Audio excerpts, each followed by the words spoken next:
সে ফরজ গোসল করত না, যার কারণে হযরত আবান বিন আব্দুল্লাহ বাজালি রহমতুল্লাহ আলাইহি বর্ণনা করেন, আমাদের এক প্রতিবেশী মারা গেলেন। আমরা তার দাফনের জন্য কবর খনন করলাম, কিন্তু হঠাৎ কবর থেকে বিড়ালের মতো দেখতে একটি অদ্ভুত প্রাণী বেরিয়ে এলো। আমরা ওইটাকে তাড়ানোর অনেক চেষ্টা করলাম, কিন্তু সে নড়ল না।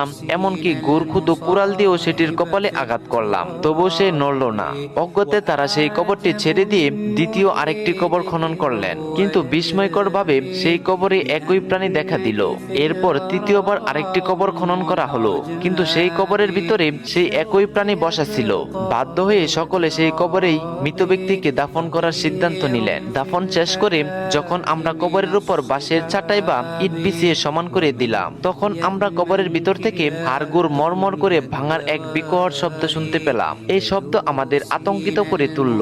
উপস্থিত লোকজন এই ব্যক্তির স্ত্রীর কাছে গিয়ে পুরো ঘটনা খুলে বললেন এবং জানতে চাইলেন তার স্বামী এমন কি কাজ করতেন যার কারণে এমন ভয়াবহ দৃশ্য দেখতে হলো। তার স্ত্রী বললেন সে ফরজ গোসল করত না, অর্থাৎ সে নাপাক অবস্থায় চলাফেরা করত এবং ইবাদতে অবহেলা করত। পবিত্রতা